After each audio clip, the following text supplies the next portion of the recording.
Hey artists, we are starting to get to the part of the alphabet where there's not a lot of animals that start with the letters. If you'll notice, I just have one animal today because I'm doing the letter I, and this is an iguana. Look at that, isn't that creepy? It's like this. Okay, let's draw an iguana today. Here we go. All right, so let's start with our letter. And look at this guy. He's going to be fun to color. There is a lot going on here. So I'm going to start with my rib cage. There's a lot. There is a lot going on with this iguana. So if I keep it simple and I start with what I know, which is the bulk of my animal right here, and then I add on to it, and then I add the details, I'll be okay. And some of this I am looking at it while I'm drawing, and some of this I am sketching. Ooh, that tail's going to be kind of hard to draw.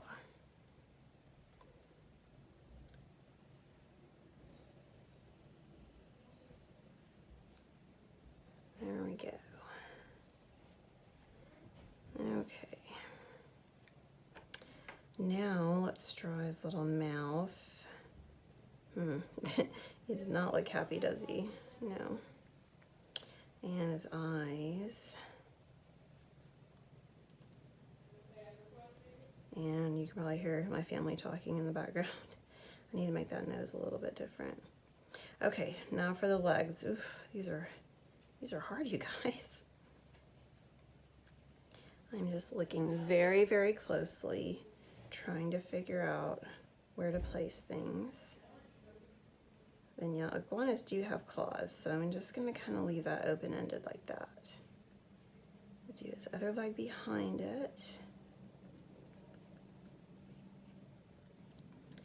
A little bit bigger, but that's okay. Okay, this back leg comes out and then back, just like this. And he's got these kind of weird looking claws on the back, including a really long toe. Isn't that weird? You guys can see that. So, oh, that's more of a thigh right there. Or not a thigh, but like a calf muscle. Just like that. Okay. Now we're gonna do the belly. And come up like that. And then we're going to do these little spikes back here.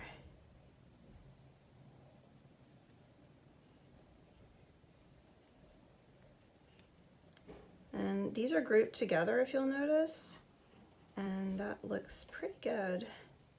If you were to draw every single one of these the same way, they would not look natural.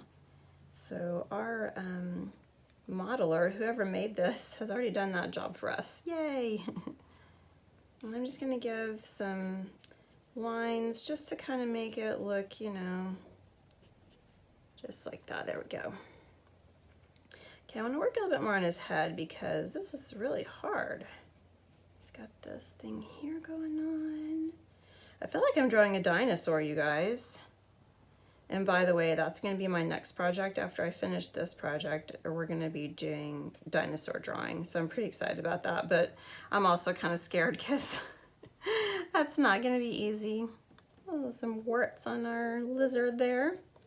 Yeah, iguanas are reptiles. They are, you know, like a lizard. They are not warm-blooded. They cannot regulate their body temperature, so they need to be out in the sun, so that the sun heats up their body. They lay eggs. They do not make milk for their babies. They have scales. And they have claws on their feet. And they're generally not very pettable. You know, you wouldn't think of this like a stuffed animal. Okay, now instead of going over this with really dark lines, I'm probably going to leave it like this because I'm going to be using yellow And I don't want the yellow to smear a lot of these lines, so I'm going to go through here and clean it up just a little bit.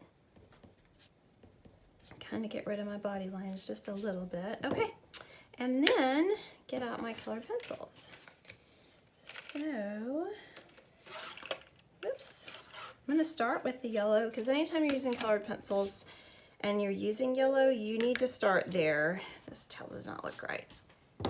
And then do the darker on top. Otherwise your yellow is going to get mixed up with that dark layer and get all smeared and gross. You don't want that. Yuck. All right. Oh, look at that. Isn't that pretty? Ooh, so nice.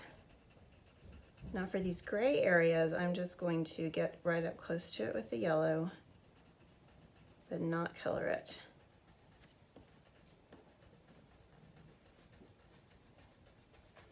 This is a real fun one to color because it has got lots of colors. I don't think iguanas are actually this color, but that's okay. We can have fun, right?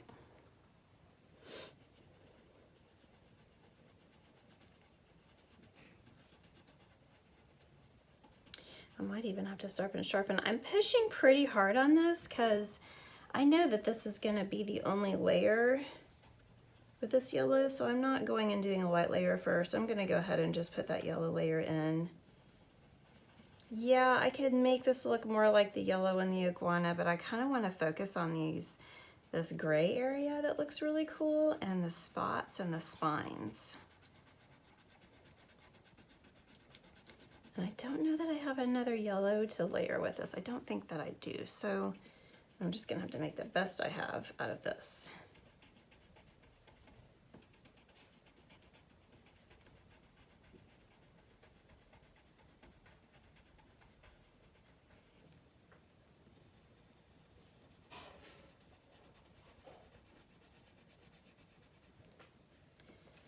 Don't forget, his or her belly is green. So don't get that yellow on there. I'm gonna get a good layer.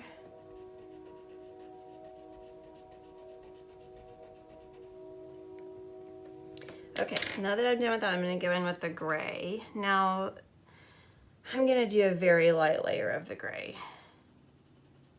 Yeah, because this is a really light gray, and I don't have a real light gray in my box, so I'm just gonna color as lightly as I can. And every time you see me stop like that, I'm just scooting my hand over.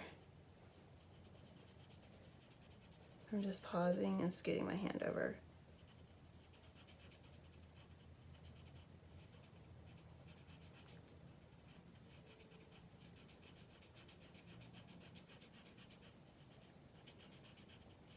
Looks really pretty so far. Yeah, this one's definitely been more fun than I thought it was gonna be. And I didn't have an animal for eye, and I found this on eBay, thankfully, and had to wait for it to come in the mail. But I was glad I found it. It's pretty cool, pretty fun. Okay, now I've got that gray. I'm gonna go over it maybe the opposite way, just to cross-hatch it a little bit and make it look a little bit smoother, but I don't wanna make a really thick layer, so I'm still going pretty lightly. Okay, now for red. This is gonna be really, oh no, you know what? Let's do the green belly first. Woo, this is Evans. Let's do the green belly first. So I'm gonna turn this over, and that matches pretty well. I'm gonna get this green going on in here. Boy, this lizard's colorful. I don't think these lizards can change colors like chameleons can. Chameleons can change color.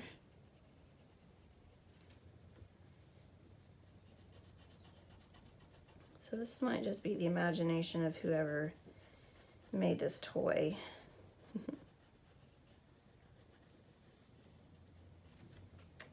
Okay, now we're gonna get to the red. I'm so excited.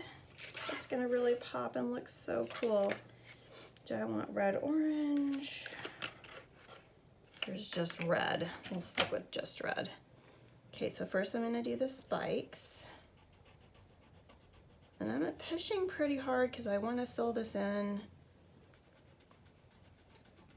I don't need to do a bunch of layers on this. This is a kind of an accent color. Look at that. Man, that looks good. And then I'm gonna have to do these dots. I didn't draw the dots. I thought it would just take way too long and I'd have to color around all of them. Oh, there's our train. And I'm pretty sure I can just make the dots on top of the gray, especially since I didn't push very hard on the gray. But I'll let my red have plenty to hold on to when I put it on there.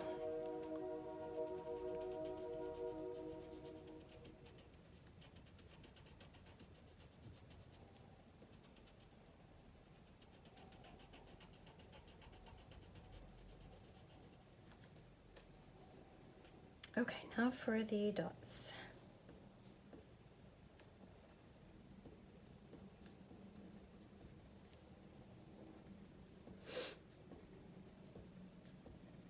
Now when you're doing stuff like this, you don't want all the dots to be an even pattern. Unfortunately, I have done that because that wouldn't happen in nature. Some of these are together, some of them are apart. So try to focus on making groups. And if you'll do groups of 3, that usually looks the best. I don't know why, it's just how it is. Groups of 3. Even if they're 3 dots not touching, there's something about an uneven number that is really pleasing to our brains. Also try to make them different sizes. They're not all the same. A lot of these dots are pretty similar in size, but they're not all that way. Also, they stay kind of towards the top of this gray area here. They don't go down underneath very much.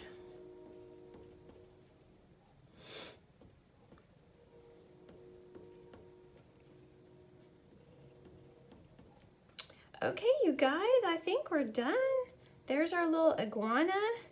That's pretty exciting. Let's highlight his eye with a little bit of black. Ooh, it's kind of scary. And I hope you guys had fun with that draw along with me. I sure had fun. So I'll see you later.